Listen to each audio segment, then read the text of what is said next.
তিনটা জিনিস যদি আপনার জীবন থেকে সরাই দিতে পারেন, জীবনে শান্তি পাবেন। নাম্বার ওয়ান, কমপ্লেন করা ছেড়ে দিন। আমার কাছে এটা নাই, ওইটা নাই, এটা নাই, ওইটা নাই। কমপ্লেন যতদিন না ছাড়বেন, নিজের জীবনে কখনো শান্তি পাবেন না। কেন? কারণ সদা সর্বদা আপনি মাথায় রাখবেন, আমার একজন মালিক আছে, যিনি আমার মালিক, আমি সব সময় ওনার চোখে চোখে থাকি। এমন না যে মালিক আছে, আমি যেই ব্যাংকে চাকরি করি, ডাইরেক্টর সাহেব অস্ট্রেলিয়াতে থাকেন, উনি তো আর আমাকে চিনেন না। আমার ডাইরেক্টর যিনি, উনি অস্ট্রেলিয়াতে থাকেন না, ওনার কোনো অস্ট্রেলিয়া নাই, ইংল্যান্ড নাই, কানাডা নাই, ওনার কোনো মাস নাই, দিন নাই, আগ নাই, পিছ নাই, উপর নাই, নিচ নাই। আমার মালিক সবসময় আমাকে চোখে চোখে রাখে। সুতরাং আমার দুঃখ বোধ করার তো কোনো কারণ নাই। বেশি অসুবিধা হয়ে গেলে বলবেন, ও ফাফিদু আমরি ইলাল্লাহ ইন্নাল্লাহা বাসীরুম বিল ইবাদ। রাস্তার মধ্যে হাঁটতে থাকবেন, হাঁটতে থাকবেন, আইলে আইলে আইলে আইলে সবুজ দেখে দেখে। অন্তর যখন বেশি উতলা হয়ে যাবে, শুধু হাঁটতে থাকবেন। আর কি বলবেন? দরুদ শরীফ পড়বেন। কতক্ষণ পড়বেন? আমার নবীকে সালাম দেবেন, আসসালাতু ওয়াসসালামু আলাইকা ইয়া রাসূলুল্লাহ। এরপরে বলবেন, ওয়া ফাফিদু আমরি ইলাল্লাহ ইন্নাল্লাহা বাসীরুম বিল ইবাদ। হাসবি আল্লাহু ওয়া নি'মাল ওয়াকিল, নি'মাল মাওলা ওয়া নি'মান নাসীর। ফেরত যখন আসবেন, দেখবেন ভিতরের মধ্যে জান্নাতের বাতাস বইতেছে। ভিতরে জান্নাতের বাতাস বইতেছে। দিন বাদে এই কথা আপনাকে কেউ বলবে না। মসজিদের হুজুর ডিপ্রেসড হবে না, ইউনিভার্সিটির শিক্ষক ডিপ্রেসড হবে। মসজিদের হুজুর ডিপ্রেসড হইতে শুনছে, এত কম টাকার বেতন কোনো পাগলও করবে না চাকরি, কোনো পাগলও করবে না এই চাকরি। শুধু কি কম টাকার বেতনে চাকরি করে? সেখানে আবার প্রেসিডেন্ট সেক্রেটারি ডলাডলি আছে না। কিন্তু আপনি দেখছেন কোনদিন কোন হুজুর, কোন ইমাম ডিপ্রেশন হইতে? কিন্তু ইউনিভার্সিটির শিক্ষক, ডাক্তার ডিপ্রেসড হয়। আমরা তো কাজ করি বিভিন্ন সেক্টরে, বুঝতে পেরেছেন? কেন? দ্বীন, আকীদা, ইশক।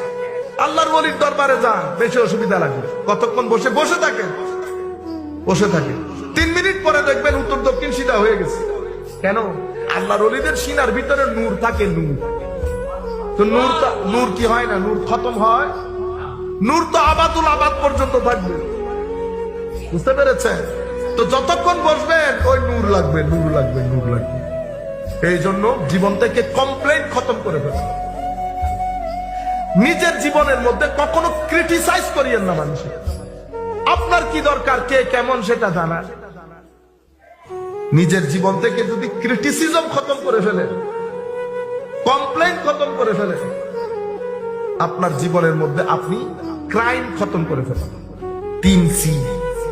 3C যেই ব্যক্তি খতম করবে, সেই ব্যক্তির জীবনে অনেক শান্তি পাবে। আপনার তবু যদি বলেন হুজুর মনে কষ্ট, হ্যাঁ, বন্ধু বান্ধব ভাই ব্রাদারের মধ্যে দেখেন, যেই ব্যক্তি আপনাকে সম্মান করে না, সেই ব্যক্তির সাথে সময় অতিবাহিত করবেন না। কথাবার্তা রাখে, সালাম আলাইকুম, ওয়ালাইকুম সালাম। যেই ব্যক্তি আপনাকে সম্মান করবে না, সেই ব্যক্তির সাথে সময় অতিবাহিত করা বন্ধ করে দেন। বুঝতে পেরেছেন আপনারা? যেই ব্যক্তি জাজমেন্টাল হয়ে যাবে, সুযোগ দেওয়ার পরে 3 মিনিট পর আপনাকে বলবে আপনার ওই কাজটা এরকম হয়েছিল, আপনি এটা এরকম করলে ভালো হইতো, দেখছেন? এটাকে বলে জাজমেন্টাল হয়ে যাবে। জাজমেন্টাল মানুষের সাথে থাকবেন না, দূরে রাখেন। সালাম কালাম বন্ধ করে দিতে বলতেছে না, সহযোগিতা বন্ধ করে দিতে বলতেছে, মানে আপনি দূরে রাখেন। সেই সমস্ত মানুষকে সাথে রাখেন যারা মুআদ্দব। যারা কি? মুআদ্দব। অশিক্ষিত কুশিক্ষিত হোক, কোনো অসুবিধা নেই। আদবওয়ালা মানুষকে সাথে রাখবেন। আদবে ঈমান, আদবে ঈমান। কথা শুরু করেছিলাম আমার নবীর ইশক, আদব, তাজিম ও মহব্বত দিয়ে। আমলের ক্ষেত্রে ছাড় পাওয়া যায়, ইশক আদবের ক্ষেত্রে ছাড় নাই। আমার আল্লাহ সেই কারণে দেখেন সূরা কাফেরুন,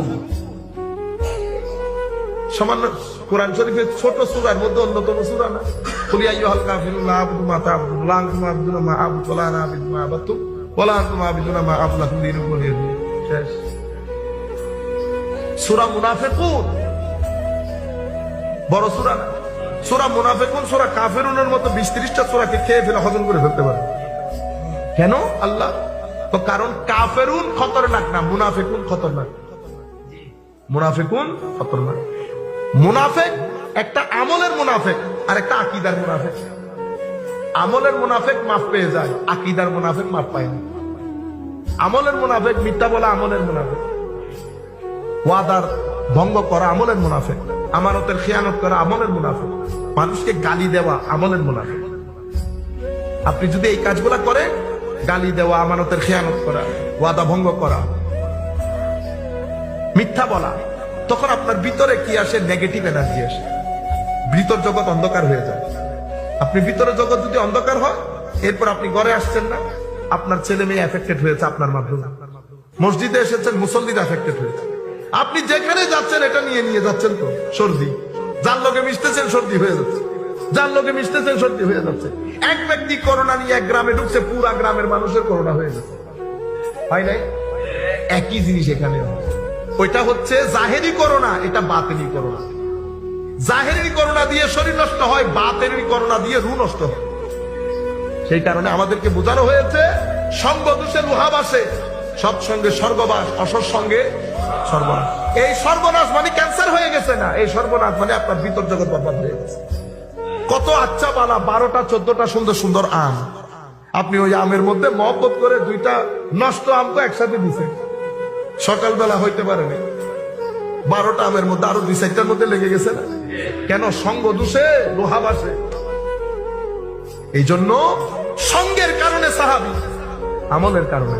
তার মানে কি আমল করে নাই? অবশ্যই আমল করেছে, আমলের হক আদায় করেছে, কিন্তু আমল দিয়ে সাহাবী হয় নাই। সাহাবী হয়েছে কিসের কারণে? সোহবতের কারণে, আমার নবীর সঙ্গের কারণে। সেই জন্য সাহাবায়ে কেরাম, আমাদের এখানে আমির মুয়াবিয়া রাদিয়াল্লাহু তাআলা নিয়ে কথা বলে না অনেকে, খবরদার এগুলো করবেন না। একটা জিনিস মাথায় রাখবেন, আমার নবীর সাথে এক সেকেন্ড আমার নবীর শরীরের বাতাস যার গায়ে 1 সেকেন্ড লেগেছে, সেই গৌস কুতুবের উপরে। এবার তার বাকি কাজ সেটা আল্লাহ দেখবেন। আপনারা বুঝতে পারতেছেন আমার নবীর সুবতের একটা তাসির আছে না? যত ওলি ওলি হয়েছে কিসের কারণে? রাতে সিজদা দেওয়ার কারণে। ও রাতে সিজদায় যদি ওলি হয়ে যাইতো, তো আমাদের কাকারা বাবারা সবাই ওলি হয়ে যেত। এটা সুবতের কারণে। এটা কিসের কারণে? এজন্য সুহবত বাদে ওলি হওয়া যায় না। এজন্য আমার আল্লাহ বলছেন, ইয়া আইয়ুহাল্লাযীনা আমানু, ও মুমিন, ইত্তাকুল্লাহ, মুত্তাকি হও, ওয়া কুনু মা'আস সাদিকিন। তাকওয়া যদি সিনের ভিতরে রেখে দিতে চাও, তো মুত্তাকিনদের সঙ্গের মধ্যে অবস্থান করো। সুহবত ছাড়া এটা নসিব হয় না। এতগুলা যে ইমোশনের কথা বলেছি, এই ইমোশনকে আকীদায়ে আহলে সুন্নাত বলে। এই মহব্বত, এই ইমোশন, এই আদব, এটাকে কি বলে? আহলুস সুন্নাতে ওয়াল জামাত। আপনি এটা পাবে অন্য জায়গার মধ্যে, এই আদব, এই মহব্বত আপনি পাবেন। তো সোসাইটির মধ্যে যখন লোভ লালসা ছড়িয়ে পড়ে, ম্যাটেরিয়ালিস্টিক হয়ে যায়, ইমোশন খতম হয়ে যায়, রেসপেক্ট খতম হয়ে যায়, সেই কারণে তরুণ প্রজন্মের মধ্যে মা বাবার সম্মান নাই, একদম মিনিমাম লেভেলে চলে আসছে। বড়দের সম্মান মিনিমাম লেভেলে। ঠিক সেভাবে আমার নবীর প্রতি তাজিমও, মা বাবার সম্মান না থাকলে নবীর সম্মান থাকবে না। সে কারণে মা বাবার সম্মান না করলে বেয়াদব, নবীর সম্মান না করলে বেঈমান। আপনারা বুঝতে পেরেছেন? এটা কিসের কারণে? এটা আধুনিক সোসাইটি। তো যেই সমাজের মধ্যে প্রতারণা বেশি, জুলুম বেশি, অহংকার বেশি, ক্রাইম বেশি, সব বেশি, সেই সোসাইটির মধ্যে হেদায়েত বেশি। যদি হেদায়েত, আপনি বলতেছেন না আগে জানতাম না এখন জানি, আগে পথভ্রষ্ট ছিল, এখন আমরা হেদায়েতের মধ্যে আছি। তো যে সোসাইটির মধ্যে হেদায়েতের মধ্যে থাকে, সেই সোসাইটিতে তো ড্রাগ নিচে নামার কথা, ক্রাইম নিচে নামার কথা, ডিভোর্স নিচে নামার কথা, সবকিছু তো উপরে। তো হেদায়েত নিচে না হলে সবকিছু উপরে উঠছে, উঠে নাই। তা আমার নবী সাল্লাল্লাহু আলাইহি ওয়াসাল্লাম কি বলেছেন? মানুষের মাধ্যমে ওয়াসওয়াসা হবে। ওয়াসওয়াসা কারা দেয়? দায়ী, এই দায়ীগুলা।